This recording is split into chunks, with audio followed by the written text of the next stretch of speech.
Welcome to this episode of The Good, the Bad, and the Odd One Out with your host Mark. This week I thought I've been watching the Star Trek the original series, and this week I thought I'd try and get down my thoughts on the first 10 episodes of series 1 of the original series, which are a really solid set of episodes. So I thought it was worth talking about, and hopefully this will turn into an ongoing over the months and years discussion of every episode in the original series, but we'll see. I'll start in terms of broadcast dates, because some episodes were actually made before the, in a different order from the broadcast, but we'll stick with that. Okay, season 1, episode 1 was The Man Trap. I watched this one. I thought it was a reasonable, not outstanding episode. It was pretty good though. It was chosen by the TV execs who decide these sort of things as the best one to introduce them. And I've read in William Shatner's Star Trek Memories, I've read that, well, he said he thought this was like the worst possible episode they could have picked out of the ones they'd already done. And I found that hard to believe because it seemed to me quite a good episode. But now I've watched the first 10, I can see his point. It is one of the weaker ones of that 10.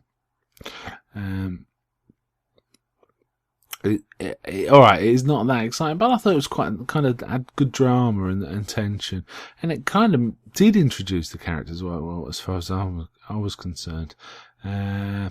And it's interesting how much was right from the get-go. The whole Kirk, McCoy, Spock dynamic is right in place in this episode.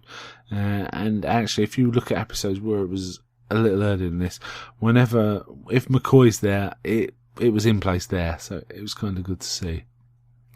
It's kind of interesting in this one, you see Uhura get quite a lot of lines, so you assume she's going to be quite a significant character, which she doesn't become that much of as time goes on. But they set up her characters in kind of an interesting way in this one. She baits Spock about how tired she is of hearing the word frequency, and she's starting to feel like part of the equipment, but Spock doesn't quite get it, but it is quite a nice little scene. We also see Yeoman Rand and Sulu off the bridge, I think in the botany laboratory or something like that. He's got these weird plants which are obviously a man's hand stuck into it up for a plant with weird like decorations on.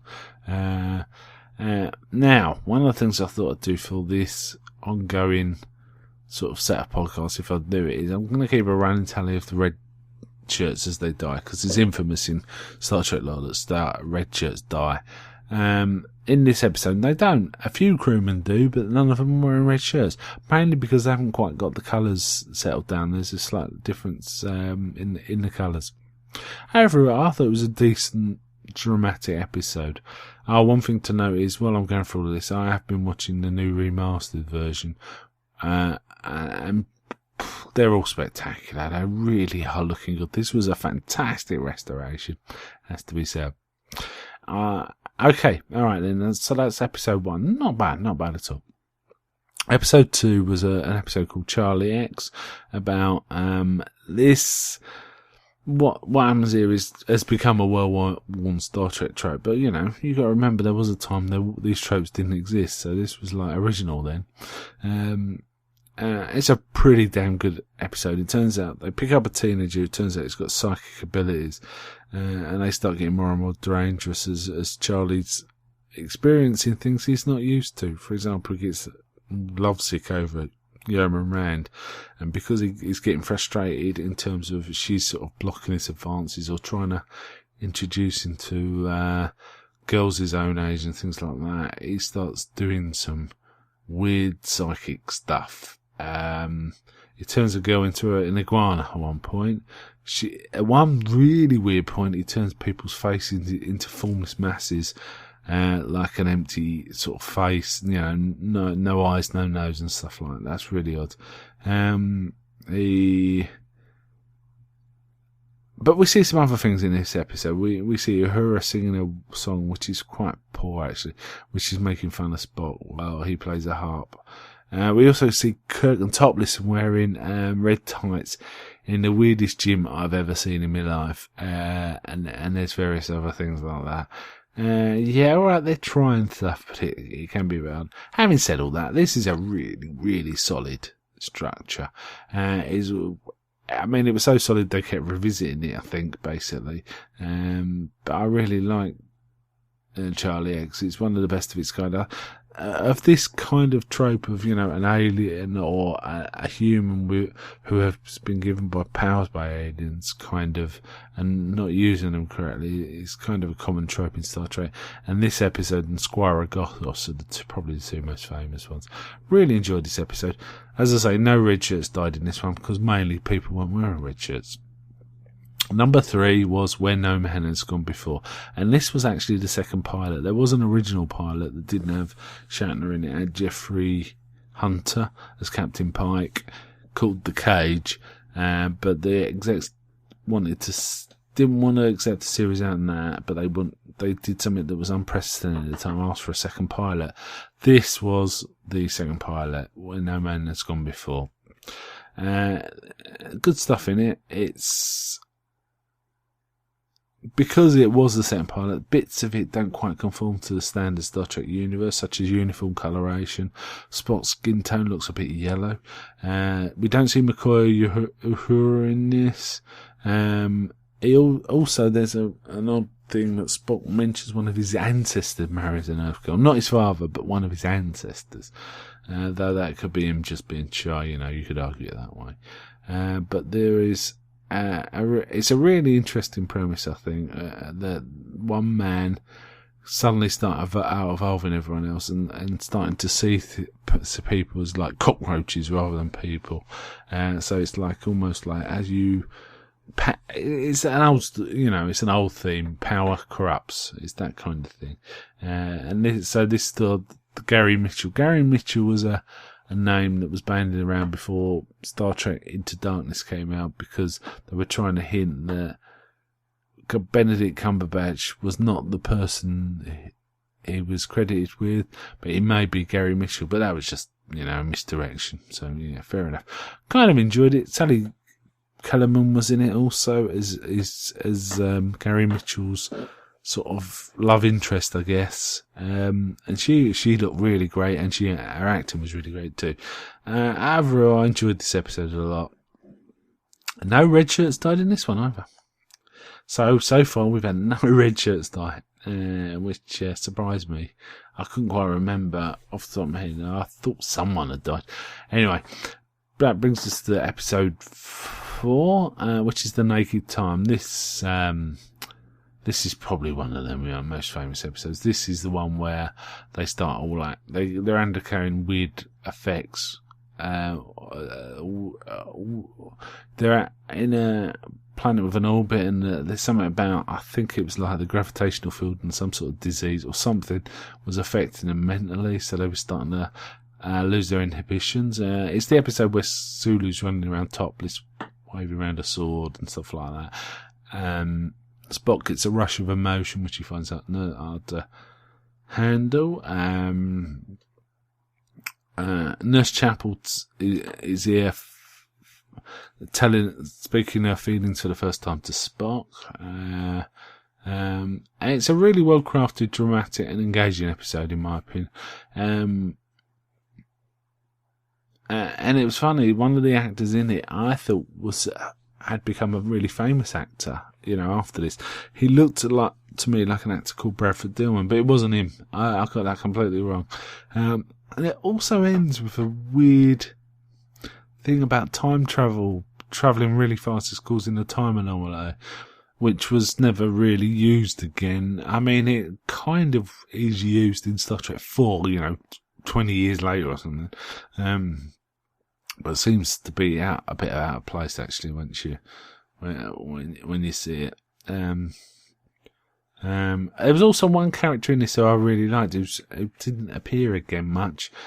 Kevin O'Reilly was his name. To me, this is the best episode so far. I like this a fair old bit. Charlie X was really good too, but this one I think is the real standout of the ones discussed so far. Still no red shirts dead. And the next one, episode 5, was The Enemy Within. Again, this is kind of famous. This is one where there's a transporter malfunction, and Kirk beams up and goes off, but we see an evil Kirk appear in the transporter once everyone's gone, and basically Kirk's kind of been split, so he's one side of him's good but hasn't got much drive or decision making ability. The other one's like kind of evil. He's aggressive and violent and cowardly, and yeah, this is great. We got Shatner acting completely mental as the bad one. He gets kind of rapey with Yeoman Rand, and it gives him a good scratch. And I think that it's just the script's really good. Richard Matheson wrote the script to this, especially some of the stuff he puts into the sort of interactions with Spock. There's just a lot going on. You know, we're talking about someone split between a rational side and a sort of primal side, and that kind of reflects Spock's character quite well. And Matheson picked that up. But Shatner's really overacting with this one. So actually, now that I'm going to say it again, like I said with The Naked Time, I think that, to me, The Enemy Within is the best episode so far. So I think it's the best one of the 5. But you know, I could perfectly accept someone would say Naked Time, in their opinion, is better. Fair enough. No red shirts died so far. No, that's right. No. Just checking. No. That leads to episode 6, Mudd's Women. Harry Mudd is one of the few recurring non-crew members in the franchise. He appeared in 2 episodes, this being the first, and he also appeared in one episode of the animated series. He's he's a showman. He talks his way out of stuff. He thinks he's smooth, but a lot of time you can just see through him, but you like him kind of thing. It's a kind of a goofy episode. This is trying to sort of basically sell women to as wives, and the drama's a little drawn out, and it's okay. I don't mind it. What did make me laugh is the fact that they met these beautiful women, or so-called beautiful women, and basically they left their makeup on to make them look ugly. But there was one of them, a brunette, who I think, in my opinion, as far as I could see and tell, because you didn't see that much of it, she looked pretty good without her makeup, so the director got her to pull a funny sort of gurning face to make her look uglier, which is kind of funny. Yeah, it was alright. Episode 7, What Are Little Girls Made Of? This is a meandering story, but it's very striking visually, mainly because there's a starlet in it called Sherry Jackson, who doesn't wear that much, and it is very, very, she looks really good. And there's also Ted Cassidy, who played Lurch in the Addams Family, done up as this bald alien with quite distinctive looking face, and he's an android, in fact. Distinctive looking face and clothing, and like I say, it flounders about a bit. There's what I did like. There's some Lovecraftian kind of references in it, because they talk about the old ones, some past civilization, which reminded me of Lovecraft. And Sherry Jackson just looks absolutely beautiful in this, really gorgeous. And it's interesting because it's almost like a Nurse Chapel origin story, because it's about her going to a planet with the away crew to find an old love who's central to this story. I did also notice Kirk's in it in an outfit. It's like they had a lot of blue and green material that they had to use out for this, because Kirk's outfit's like that, Sherry Jackson's outfit's like that. Yeah. Not a great episode, not bad, not bad. Then we come to episode 8. This is Miri. Now this, I think, is a really great episode, with some great ideas. Kim Darby's in it as the titular Miri. Also Michael J. Pollard's in it as one of these kids down on the planet's surface. There's a whole gang of kids, and it starts with a completely redundant premise, it turns out, but the Enterprise has found like a replica of Earth. It's exactly the same as Earth. I don't know why, they never explain it. It might be explained in some sort of other continuity line, Star Trek, you know what Star Trek, Trekkers can be like. They like to explain everything. So there might be a reason for it. It might have been an Earth itself, from a parallel. I don't know. Anyway, so Kim Darby plays Miri, Michael J. Pollard. And basically, the kids are on this planet, and when they reach a certain age, they die of the plague. And all the adults have died of the plague. And that's what it's all about. I kind of like this. It's got resonances with all sorts of other things. It's throughout it, you get a sense of danger, right? And the kids have developed their own childish personality, so it kind of reminds you of stuff like Children of the Corn by Stephen King, which I'm sure must have been inspired by this, actually. Lord of the Flies, they've got their own sort of lingo, which also conjures up the Kid Society in Mad Max 3. They use the terms grups for grown-ups, and themselves as onlys, grups and onlys. That kind of lingo reminded me of Orange. They were children. Their immature, emotional approach to things. They had nothing to base it on. No adults around.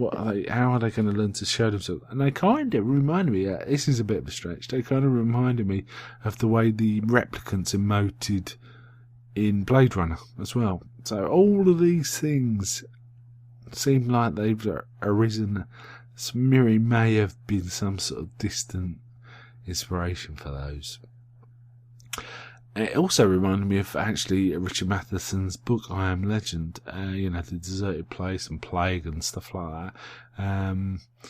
And there was a really, really nice scene right in the middle of all this busyness involving Yeoman Rand and Kurt, where Rand's saying, I wanted you to notice my legs at some point, Captain. But then she looks down and her legs have got infected with something, so she's ashamed. That's a fairly deep piece of writing for something like this. No red shirts died in this one. Oh no, sorry, actually I didn't say it. 2 red shirts died in What a Little Girl's Made Of, so that was the first 2. So how could I have missed that? So we've actually got 2 red shirts died so far in that one episode. None kind of died in Miri though, but 2 were in it at the beginning and kind of just disappeared from the action, so you didn't see what happened to them. I don't think they would die. The kids didn't kill them or anything. Whatever. I still don't get what the parallel Earth thing was about though. Which brings us to the next one, number 9, Dagger of the Mind. This is the one. It's got some famous imagery, but other than that, it's kind of boring and predictable, really. It's a humdrum episode. It's the one where Kirk goes down to like a medical penal planet, and there's a doctor working on this sort of thing. It's basically a big light in the ceiling that kind of emits something and wipes your brain. And the shot of looking at this thing is kind of iconic in Star Trek, but otherwise not that great an episode. Kirk beams down with a psychiatrist called Helen Noel, and they've had a little tryst at a Christmas party or something. Very attractive woman. She reminded me a lot of Gina Davis, from The Fly and such like, and Thelma and Louise. But they didn't have that much chemistry, really. It didn't quite work. What is in it was interesting was a Vulcan mind meld, which I think is the first instance of this in the entire canon of Star Trek. Another interesting thing about the episode, which was otherwise dull, is the titles from Shakespeare, Dagger in the Mind,